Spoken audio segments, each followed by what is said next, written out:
정말 어마어마한 그 철문 있죠. 정말 처음 보는 철문. 그분을 막 따더라고요. 거대한 철문안을 들어선 순간 지옥은 시작됐습니다.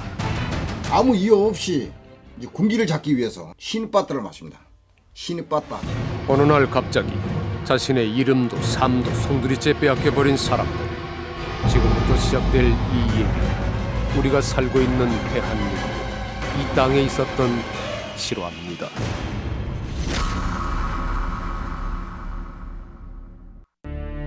그곳의 하루는 새벽 5시.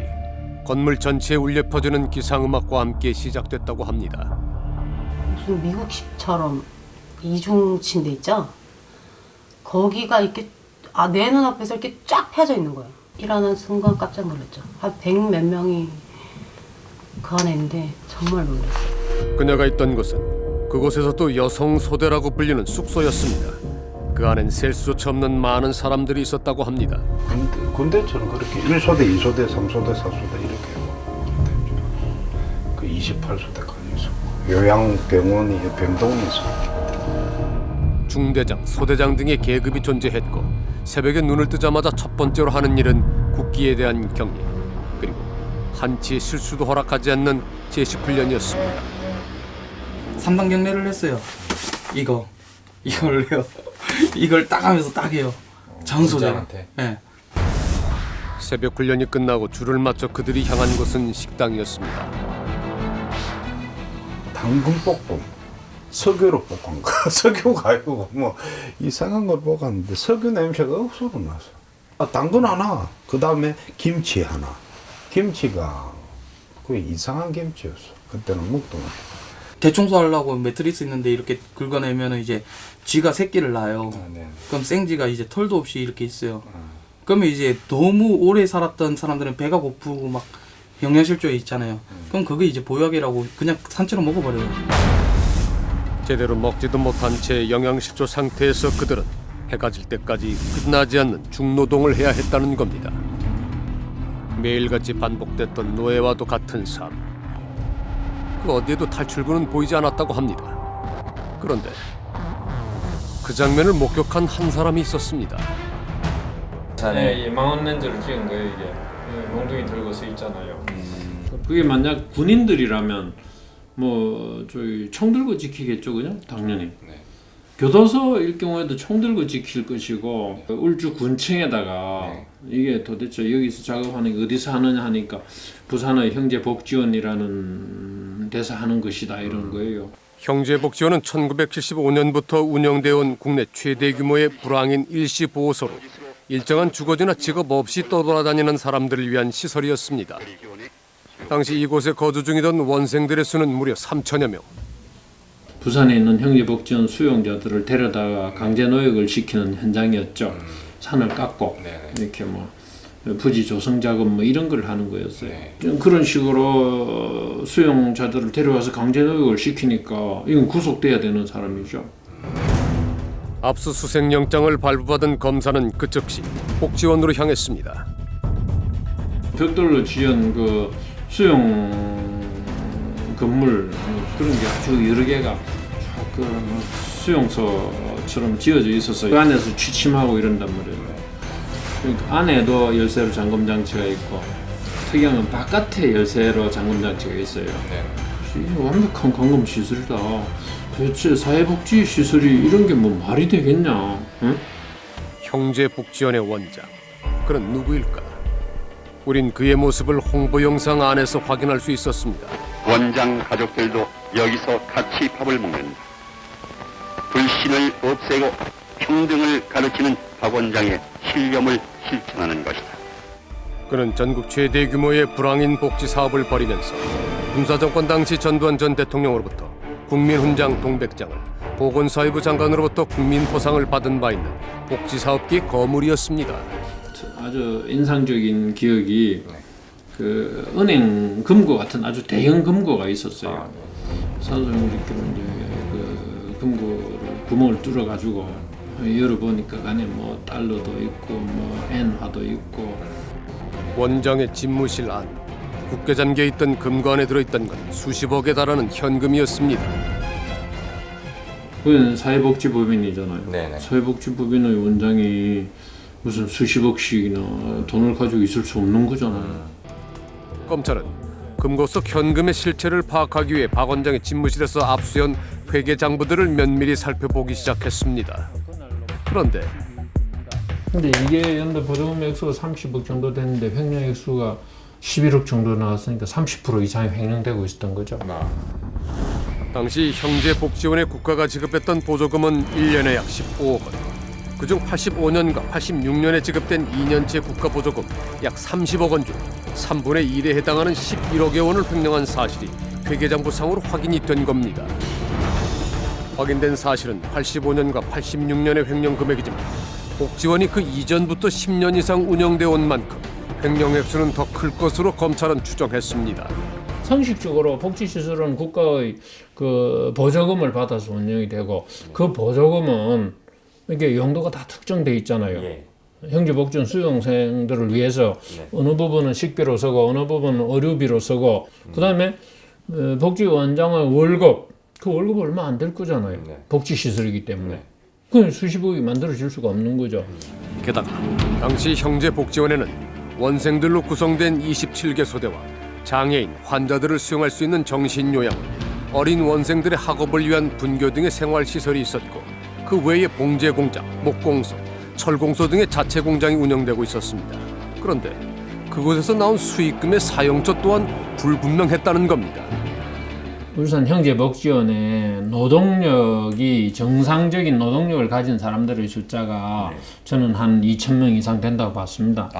이렇게 봉제공장, 목공소, 철공소 아니면 뭐 이렇게 인부로서 어디 뭐 활용을 한다든지 그래서 이 사람들이 막대한 돈을 벌어들이는 2,000명이 매일 작업을 해서 돈을 벌어들인다고 생각해 보세요. 2,000명이 한 달에 한 사람당 10만 원 벌어주면 2억 원이잖아요. 그 당시에 한 달에 2억 원이고 1년이면 그게 20억 원이 넘잖아요. 그런데 당시 박 원장과 함께 구속됐던 7명 중 복지원에서 있었던 일에 대해 검찰에 털어놨던 인물이 있었습니다. 그는 바로 울산 작업장의 책임자 중 한 명이었던 소대장 천 씨였습니다. 야, 요 병이 약이 남은 놈이 이게. 여기 이런 풍경들 다 기억나세요? 예, 난다. 내만큼 하는 사람은 없어요. 있으면 거짓말 같은 인상이에요. 이건 좀 갑자기 얼굴에. 박 원장과 그의 인연은 형제복지원이 불황화 보호시설로 개원했던 75년부터 시작됐다고 합니다. 박 원장이 그에게 내린 첫 번째 임무는 복지원 건물을 짓는 일이었다고 했습니다. 그 집 짓는 일을 했던 분이 몇 분 정도나 계세요? 1차 내려고 간 사람이 50명이 시작되는 거예요. 처음에 50명. 엄청나서. 비 오면 밥 먹으면서 비 맞아 자고. 아침 7시, 10시 하고 저녁 7시까지. 시설 무기 없어가지고 결국에 내고 뭐 싣고 옷도 없고 나도 가지고 사는 자가. 내를 안 잡아주면 건물이 못 올라가는 거야. 천 씨를 비롯한 수많은 원생들의 피와 땀으로 수십 개의 건물들이 차례로 세워졌습니다. 박 원장이 천 씨에게 내린 두 번째 임무는 거리로 나가 형제복지원에 입소할 사람들을 모집해오는 일이었다고 합니다. 사람 잡으러 갔는데 데리고 가다가 뭐. 같이 잡으러 나가셨어요? 부산 일들은 다 다녀. 밤만 되면 여시부터 시작인 거예요. 영구산 공원에 밤늦게 돌아다니는 여자를 있으면 다 데리고 가고. 불황인이 아닌데. 아닌데도 밤 늦으면 무조건 그러면 사람 잡아오면 부산 민능차 왔다고 시사에 다 올립니다. 그래도 대한 돈이 나오잖아. 한 명당 얼마씩 해도 나오잖아. 불황인이 아닌 사람들까지 입소시키는 과정에서 경찰이나 시 측의 감시는 없었다는 겁니다. 당시 작성된 불황인 신병 인수증을 보면 형제복지원 박 원장의 이름과 함께 시 공무원 및 경찰의 직인이 나란히 찍힌 것을 확인할 수 있었습니다. 파출소 아저씨가 어떻게 해서 이렇게 왔냐 이렇게 경위를 묻더라고요. 그래서 집 주소 다 알려주고 다 얘기하고 그랬더니 아저씨가 조금만 기다려 집에 데려다 준다고 경찰이 타라 그랬어요. 연락을 편지를 써도 안 보내주는 거라 이거는. 멀쩡한 거주지가 다 있는데 연락처 다 있는데도 한 번 들어가면요 그렇게 쉽게 빠져나가기 힘들어요 이거는. 당시 검사였던 김영원 변호사는 국가보조금 횡령과 인권유린 혐의로 울산 작업장뿐 아니라 형제복지원 전체에 대해 전면적인 수사를 시작했습니다. 그런데 수용생 전원을 대상으로 수용된 과정, 그다음에 수용 중 가혹 행위, 그다음에 뭐 임금, 더 여성 수용자들의 경우에 성폭력 유무 이런 것에 대해서 수사를 계획을 세우고 그다음에 그 경찰관들을 그 교육을 시켜가지고 그 데려갔다가 단 한 명도 조사하지 못하고 다 쫓겨났어요. 누가 쫓아낸 거예요? 출수 명령을 했으니까 부산지검에서. 수사 착수가 담당 검사로서 이해할 수 없는 일은 비단 윗선으로부터의 수사 철수 명령만이 아니었다고 합니다. 부산시장이 직접 전화를 했어요. 검사님, 그 형제복지원 원장은 즉시 석방을 해야 됩니다. 불문곡직하고 석방해야 된다는 거예요. 이유가 뭐? 큰일 납니다. 형제복지원에 저희 수천 명이 수용되어 있는데 지금 관리를 하지 못하면 뭐 이런 이야기였던 것 같습니다. 그게 굉장히 큰일이 발생합니다. 그런 이야기였던 것 같고 저는 중대한 범죄자다. 불가능한 일입니다라고 대답을 했던 거죠. 결국 검찰은 형제복지원 자체에 대한 수사는 해보지도 못하고 울산 작업장에서 확인된 170여 명의 원생들에 대한 혐의만 기소했습니다. 박 원장에겐 불법 감금, 폭행, 횡령 등 6가지 죄목으로 징역 15년에 벌금 6억여 원이 구형됐습니다. 그리고 장장 7차례에 걸친 기나긴 법정 공방이 이어졌습니다. 그런데 7번의 재판이 오르락내리락 하면서 결국에 박 씨가 받게 된 형은 2년 6개월. 2년 6개월이었습니다. 박 원장에게 최종적으로 선고된 형은 2년 6개월. 원생들에 대한 특수 감금, 폭행 등에선 무죄를 선고받은 겁니다. 사건 발생 2년 6개월 후인 1989년 7월. 박 원장은 다시 자유의 몸이 됩니다. 출소 후 박 원장이 가장 먼저 한 일은 법인의 이름을 바꾸고 1991년 중증장애인 요양원을 개원한 후 2000년 형제복지원 부지를 매각합니다. 형제원 땅을 팔았죠. 그때 100억 이상 받았거든요. 법인 재산이야 거기 재산이 모두가 다. 형제복지원 사건 이후에도 그는 여러 개 수익 사업체와 복지시설을 운영하는 영향력 있는 복지재단의 대표이사였습니다. 지난 2011년 형제복지지원재단의 대표이사 자리를 자신의 친아들에게 내어준 후 좀처럼 활동이 없었던 박 원장은 한 언론과 만난 적이 있습니다.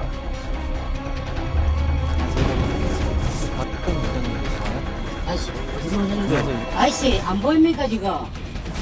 이 사람아 만약 그래 쇼크 당하면 이거 쩔긴데 쇼크야 어? 쇼크를 쓰는 게 어떤 거야? 내가 무슨 뭔 잘못했는데 어? 20년이 넘었다 이 새끼 담배가 빨리 불러 야 잠깐만 야 우리 아버지 일거 없나? 어? 우리 아버지 일거 없나? 어? 어이 우리 아버지 일거 없나? 어?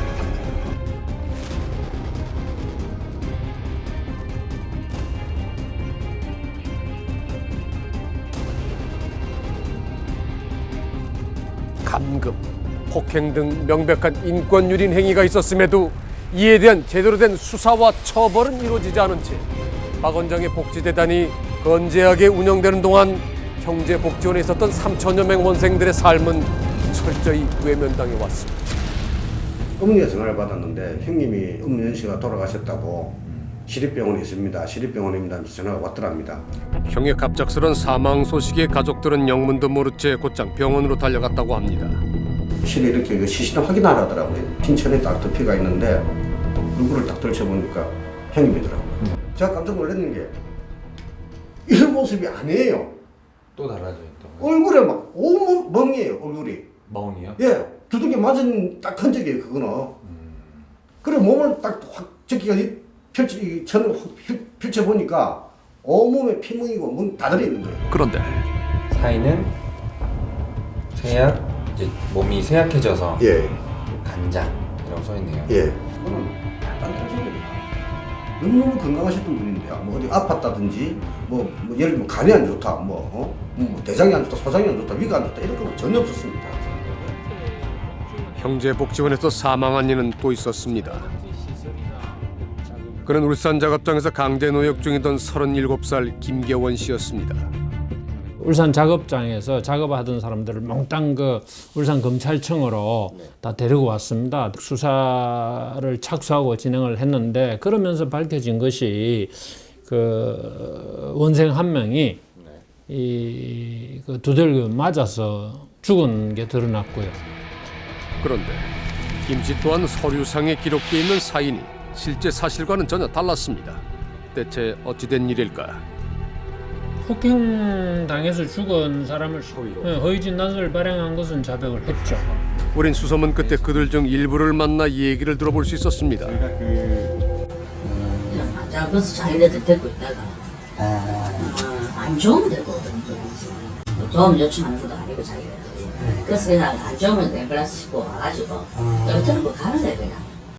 이름만으로 환자 개개인의 상태를 기억해내긴 어렵지만 당시 복지원에서 이송되었던 환자들의 상태가 심각했던 것만은 분명했다고 말합니다. 죽기 시켰는 것이야.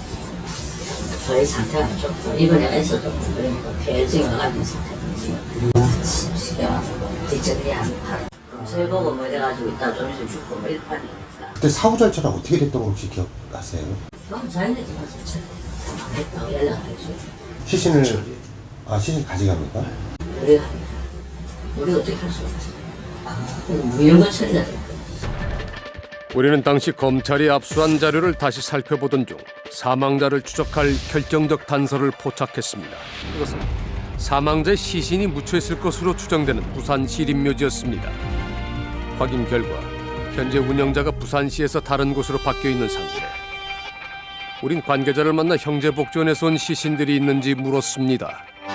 시에서 관리를 하다가 99년도에 저희가 받았어요. 네. 근데 사실 형제복지원 같은 경우는 저희가 조금 이번에 처음 들어봤어요. 예, 그런 게 있었다는 거. 저희가 갖고 있는 기록은 85년, 86년에 사망하신 분들의 성함이에요. 예. 잠시 후 공원 직원은 빛바랜 서류 뭉치 하나를 꺼내왔습니다. 여기도 형제원이 계속 나오네요. 형제원, 형제원. 그토록 찾아 헤맸던 사망자들의 이름이 이곳에 있었습니다. 형제복지원에서 사망한 뒤 시신조차 찾을 수 없었던 사람들. 그동안 아무도 몰랐던 그들의 존재가 세상에 드러나는 순간입니다. 여기가 합장신, 합장묘. 여기 무연고 74년부터 97년도까지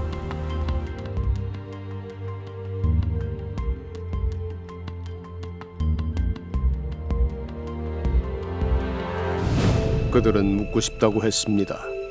그거는요 당해본 사람들만 알 겁니다.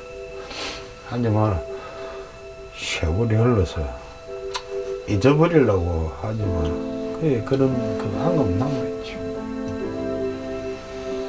그 사람들 지금 뜬뜬거리고서 TV 보니까 아들은 뭐가 제일 힘드셨어요? 사회가 힘들었죠. 사회 자체가 힘들어요. 그냥 그 외에 있잖아요. 그런 기속이 돼 있으면 아무리 힘이 들어도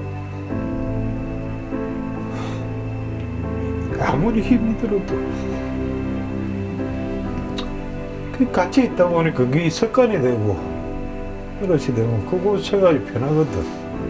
맞잖아요. 나오는 그 사회가 힘들었지. 그렇지 않겠습니까? 형제복지원 그 이후 망가져버린 삶은 어떻게 되돌릴 수 있는 것인지 묻고 싶다고 했습니다.